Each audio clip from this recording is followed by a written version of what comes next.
Hi friends, मुठ्ठल Joshi. या व्हिडिओमध्ये आपण मेगा भरतीच्या संदर्भात एक अपडेट पाहणार आहोत. आणि आता जी आचारसंहिता सुरू आहे, ती आचारसंहिता संपल्यानंतर कोणकोणत्या जाहिराती येऊ शकतात, कोणत्या विभागाच्या जाहिराती येऊ शकतात, त्याचा आधार काय आहे, ती सगळी माहिती आपण पाहणार आहोत. आणि आता तर आचारसंहिता सुरू आहेत, पण तरी पण परभणी DCC बँकेची जाहिरात प्रसिद्ध झालेली आहे. त्याच्यानंतर तुमचं जेल म्हणजे जे पाणीपुरवठा विभाग जो असतो त्याची सुद्धा जाहिरात आलेली आहे. आणि आता आचारसंहिता संपल्यानंतर म्हणजे ज्या जाहिराती आचारसंहितेमुळे थांबलेल्या आहेत, त्या आचारसंहिता संपल्यानंतर कोणकोणत्या विभागाच्या जाहिराती येऊ शकतात, ती सगळी आपण माहिती पाहूयात. व्हिडिओ शेवटपर्यंत पहा. या व्हिडिओला सर्वांनी लाईक करा, शेअर करा आणि विठ्ठल जोशी जे आपले यूट्यूब चॅनल आहे ते सबस्क्राईब करा. जर तुम्हाला बी पब्लिकेशन पुणे यांनी प्रसिद्ध केलेलं स्टेट बोर्ड हे पुस्तक घ्यायचं असेल तर आपलं जे स्क्रीनवर दिसत असलेला WhatsAppचा नंबर आहे त्याच्यावर मेसेज करा. माझं नाव सांगा, तुम्हाला डिस्काउंटमध्ये हे पुस्तक घरपोच मिळून जाईल. तसंच बी पब्लिकेशन पुणे यांचं स्टेट बोर्ड हे पुस्तक Amazon आणि फ्लिपकार्टवर सुद्धा उपलब्ध आहे. अजित कुमार सर हे याचे संपादक आहेत. यामध्ये इतिहास, भूगोल, राज्यशास्त्र, पंचायत राज, अर्थशास्त्र, पर्यावरण, अद्ययावत चालू घडामोडी 2025 या सर्वांची माहिती दिलेली आहे. तर आता पहा, सध्या नगर परिषद किंवा नगरपालिकेची आचारसंहिता सुरू आहे. 2 डिसेंबरला त्याचं मतदान होणार आहे आणि 3 डिसेंबरला त्याचा निकाल लागणार आहे. आणि मग 4 डिसेंबरपासून आचारसंहिता संपेल. तर आचारसंहिता संपल्यानंतर कोणत्या जाहिराती येऊ शकतात, तर आपले जे महसूल मंत्री आहेत चंद्रकांत बावनकुळे सर यांनी स्वतः जाहीर केलेलं आहे की तलाठी भरतीची 1700 जागांची भरती प्रक्रिया सुरू केलेली आहे आणि ती अंतिम टप्प्यामध्ये आहे. आणि महसूल विभागामधील जे वरिष्ठ अधिकारी आहेत त्यांच्याकडून अशी माहिती मिळत आहे की डिसेंबर महिन्याच्या एंडिंगपर्यंत तलाठी भरतीची जाहिरात काढायची आहे त्यांना. आणि मग डिसेंबरमध्ये जर तलाठीची जाहिरात येणार असेल तर 100% ती TCS मार्फतच होईल. कारण मागच्या वेळेस 2023ला TCSमध्येच झाली होती. आणि त्यामुळं डिसेंबरमध्ये म्हणजे ही आचारसंहिता संपल्यानंतर डिसेंबरमध्ये तलाठीची जाहिरात येण्याचे चान्सेस जास्त आहेत. आणि जागा किती असणार आहेत, तर 1700 प्लस जागा असणार आहेत. त्याच्यानंतर कृषी शेवटची सुद्धा जाहिरात डिसेंबरमध्ये येऊ शकते, म्हणजे आचारसंहिता संपल्यानंतर.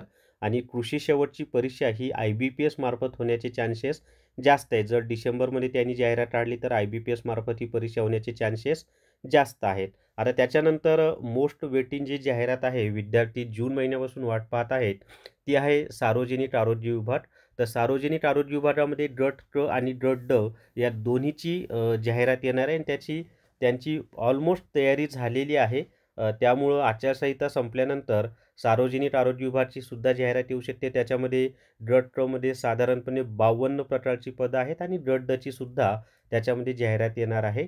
आणि जलसंपदा विभागाचंच जलसंपदा विभागामार्फत एक प्रसिद्धी पत्रकच प्रसिद्ध केलेलं आहे, ते आपण पाहूयात. त्यांनी काय म्हटलंय तेही पाहूयात.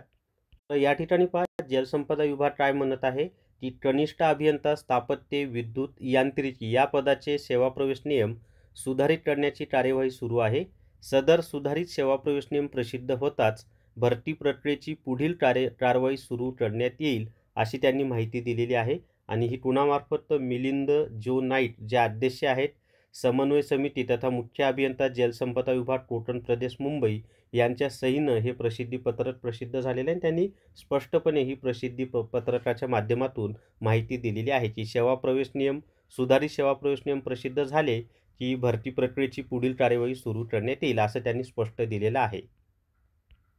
त्यानंतरचा प्रश्न आहे की GMC. तर राहिलेल्या ज्या GMC आहेत ना, त्यासुद्धा जाहिराती आचारसंहिता संपल्यानंतर प्रसिद्ध होतील. आणि त्या परीक्षा TCS किंवा IBPS मार्फतच होणार आहेत. म्हणजे 2026मध्ये जरी जाहिराती आल्या GMCच्या, तरी काही GMCची TCS घेईल, काही GMCची IBPS घेईल. त्यानंतर नगर परिषद. आता नगर परिषदेमध्ये 2 प्रकार आहेत पहा. एक आहे नगर परिषदेमधील गट क भरती. आता नगर परिषदेमधील गट क ची भरती जी आहे ती MPSC मार्फत भरण्याची शिफारस स्वतः नगर परिषद संचालनालयानं केलेली आहे. त्यामुळं ती जर मान्यता झाली तर मग मार्च 2026मध्ये MPSC कंबाईन ग्रुप सीच्या जाहिरातीसोबत ती जाहिरात येऊ शकते. परंतु नगर परिषदेमध्ये जे गट ड ची जागा आहे, गट ड म्हणत आहे मी, ह्या परीक्षा मात्र 100% TCS किंवा IBPS घेणार आहे आणि याच्यासुद्धा जाहिराती आचारसंहिता संपल्यानंतर यायला सुरुवात व्हायला पाहिजे. कारण त्यांची तयारी तर तशी झालेली आहे. आदेशसुद्धा सगळ्या विभागीय आयुक्तांनी जिल्हाधिकाऱ्यांना दिलेले आहेत.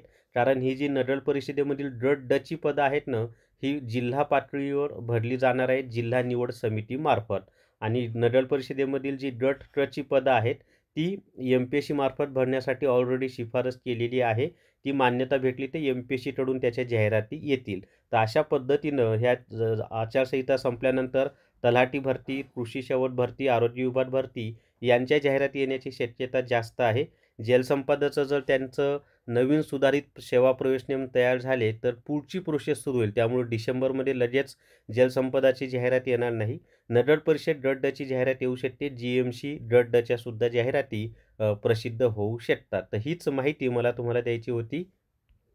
जर तुम्हाला TCSनं घेतलेले प्रिव्हियस इयर क्वेश्चन पेपर पाहिजे असतील तर प्ले स्टोअरवरून विठ्ठल जोशी ॲप डाउनलोड करा आणि TCS PYQP हे विकत घ्या.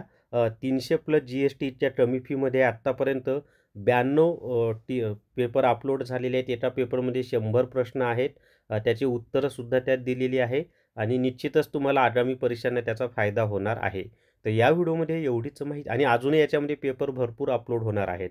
तर या व्हिडिओमध्ये एवढीच माहिती. या व्हिडिओला सर्वांनी लाईक करा, शेअर करा आणि विठ्ठल जोशी जे आपलं यूट्यूब चॅनल आहे ते सबस्क्राईब करा. Thank you very much.